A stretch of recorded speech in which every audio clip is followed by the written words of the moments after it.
Yo, what is up guys? It's Pedro here. In today's video, I'll be talking about the viral Emmanuel Forbes picture that is going around social media concerning his weight. I'll talk about what I think he needs to do this off season to have a successful 2024 season, and could a Dan Quinn defense make the difference for him from year one to year two. If you guys are new, make sure to subscribe, hit that like button and that notification bell as well so you never miss a video, and comment down below what your expectations are for Forbes this season. All right, and before I start, I know I'm going to get some hate from, people that are saying that I'm hating too much on Emmanuel Forbes, and I'm not. I'm really just trying to keep it real about the situation and talk about what he needs to do to have a successful season this year, because let's keep it real. This was a concern when he came out of college, the weight, and we gave it 1 year, and it wasn't a great season for him, and that's not all just on him, because we know the coaching staff did not put him in the best situation, but also some of that was on him. And he was okay at times, and then I feel like after that AJ Brown, the Eagles game, he really was never the same with his confidence. And he did talk, I'm pretty sure I heard him talk about he wants to gain some weight this offseason, and this was a picture of him at his own camp. So his football camp, you see this guy here has an Emmanuel Forbes t-shirt, and this is his camper, and this is him. And first off, I'm not trying to body shame or anything, just talking about, he needs to put on some weight because he's a professional athlete, and you cannot, I have never seen an NFL player this skinny. He's listed at 180 pounds. He's listed at 180 pounds. But he's 6 foot, 6'1". Like, he's got the height, he's got the length, like his arms are long. And again, he's tall, and this guy's also super tall. But I mean, there's just no way he's 180. There really is no way you can, be that. Like, I've seen people that are 180, 190, and they look way, way bigger than this at his height. So I'm not saying he has to, like, let's say he's at 160, because again, there's no way he's at 180. But let's say he's at 165. I'm not saying he has to get up to 180. But if he can get to 170, 172, 173, let's say a year from now, then you're moving in the right direction. Whatever he is right now, let's say he puts on 10 pounds in a year, maybe a little less, like 6-7 pounds. That is very doable. And he is an athlete, so it has to be good weight. You can't just put on a bunch of bad weight. But honestly, for him, I don't know, a little bad weight wouldn't be, terrible, just because, again, he's very skinny, and we saw at times him get pushed around. And if you're going to be in a division where you're going up against a guy like AJ Brown twice a year, and they're going to continue. I mean, I don't know what this staff's going to do. I hope they don't put Emmanuel Forbes on him. But if they do, he can't guard him at his weight. Not a lot of people can guard him, but especially not at that weight. So it is an issue. And he did say he was going to try to gain some weight. And for some people, it's harder than others. I had issues gaining weight for a while, but at a certain point, he's a professional athlete. He's got the money. He's got the best trainers. He can, get chefs. Like, he just got to, put some weight on. It's really as simple as that. And I know it's easier said than done, but I think that is something that can help him a little bit, because if he gains a lot of weight, then he could lose some of his speed. So I understand he can't just gain 30 pounds and, still be the same type of player he was before. But again, 7, 8, 9 pounds will make a difference. It will make a difference, especially if that is good weight. If he's able to put that weight on, I think that can help him on the field on Sundays.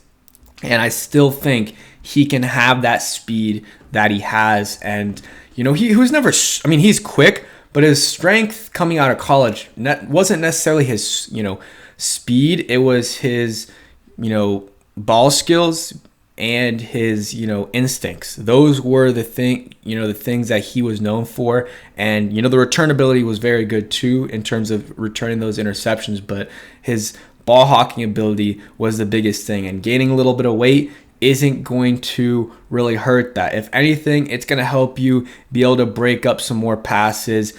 because if you're going up for a 50-50 ball with A.J. Brown, that's a 90-10 ball, because A.J. Brown, I mean, his arms are bigger than Emmanuel Forbes' thighs. Like, I'm going into this too much, but I saw this the other day, and I was like, there's no way I can't talk about this. So, big year for Emmanuel Forbes. It's a big year for him. It's a big year for Jahan Dotson, guys that were first-round picks from the previous regime. You can say Jamin Davis too, but it would be a big year for any guy that's a free agent, and Jamin Davis is going to be a free agent. But really, Emmanuel Forbes and Jahan Dotson, who still have years left on their contract, it's a big year for them. It's a big year for them for sure.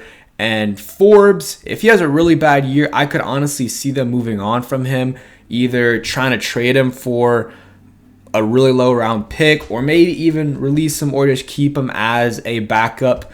I don't know if they would release him, but maybe just keep him as a backup. Or, and Jahan Dotson, it's the same thing. Maybe not to that extent, because Jahan Dotson already has showed at least he's a solid, he's an okay receiver in this league. So if he doesn't have a great year, maybe they trade him or they move on from him, and that would be via trade. Or they'll just be like, you know what, Jahan, you're not in our plans as a number 1 or number 2 receiver, but he's going to be our number 3, get us 500, 600 yards every season. But if he has a good year, let's say 900 yards, and you're like, okay, this guy can be our number 2, and maybe we don't need to attack free agency and get a receiver. We can attack free agency to get a tackle, or, attack the corner market. Depends on how Forbes, St. Juice, and Sanderson do. So there's a lot of different ways to go about this, but I think out of all these players, it's the biggest year for Emmanuel Forbes and Jahan Dotson. Out of almost all these players, they're the guys that have the most at stake. You could say a little bit about Jamin Davis, but Jamin Davis is going to get a contract somewhere because he's shown he's solid. And, I mean, it's still a big year there for him. Same thing with Benjamin St. Juice, De'Ami Brown. A lot of guys from the previous regime that, some of them have shown a little bit, but not a lot. And De'Ami hasn't really shown a ton. So that's a whole separate topic that I can talk about, guys that have the most to gain this year and the most to lose. Real quick, Commanders hired a new scout, Chris White, an assistant director of pro scouting in Chicago. Changes one thing. Bigger key is how the front office handles info from the scouts. So bringing in a lot of different guys from different franchises. So good to see there. And really, again, we'll just wait and see, and how this front office works together. And hopefully they get a lot of guys poached. A lot of people get hire guys from our front office to be their GMs, because you know what? We get 2 third-round picks if that's the case, if they are a minority. But, it would be a great problem to have if our front office is getting poached 5 years from now, because you're doing something right when your front office is constantly getting poached like the 49ers. And then the other issue is Brandon McManus. Some, serious allegations against him. I'm not going to get into it too much because of YouTube issues, but it's not good. There's a chance he's not going to be on the roster if he's found guilty of, what he's being accused of. And it sucks because, they just signed him. They're going to figure it out. I think it happened when he was going to London with Jacksonville this past season on a plane ride with some of the flight attendants. That's all I'm going to get into. But if it's true, obviously should be released.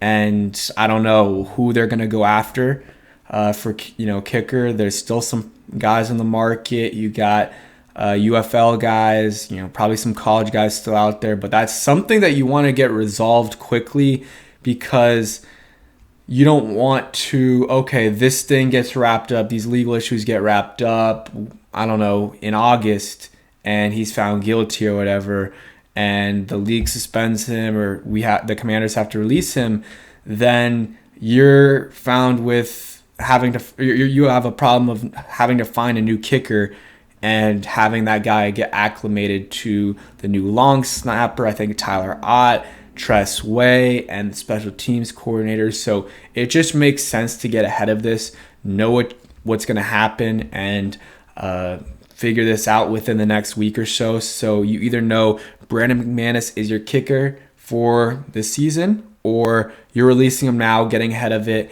and bringing in someone else. So it's not a great situation to be in right now for the Commanders. We'll see what unfolds there.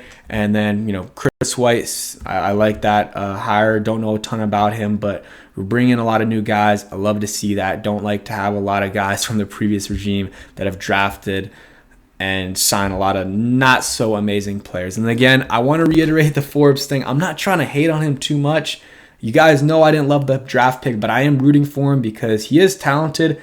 I never denied that. And if he has a good season for the Commanders, that solves one of their bigger issues, which is cornerback. They don't have a lot of studs right there. Really none right now that we know of. Maybe Mike will be a stud. I hope he is. I think he has a good chance to be, but we don't know. Benjamin St-Juste, who knows? Emmanuel Forbes, a question mark. If he can play well, that'll be huge for the Washington Commanders. I'm really rooting for him, and that's why I'm making this video, because I do think he needs to put on some weight. And if he puts on some weight, I think that will help him out. Again, it's going to be hard for him to get to 200, 210 pounds. But if he can get to, let's say, 15, 20 pounds heavier than he is right now, because I really don't know what his weight is. I just know it's not 180. If he can gain 15, 20 pounds in the next 2 or 3 years, then I think that will definitely help him out. It's hard. Talked about this earlier. He's not going to gain 15 pounds in 1 year, but it's possible to do it over 2 years of good weight at least. It's definitely possible for him to do it. So we'll see, and we'll see his progress. He's got a couple months till training camp. Could be a different player once he gets in there. And maybe he's gained some weight. We'll see. But that's it for today's video. Hope you guys did enjoy. If you did, hit that like button, subscribe if you guys are new, and peace.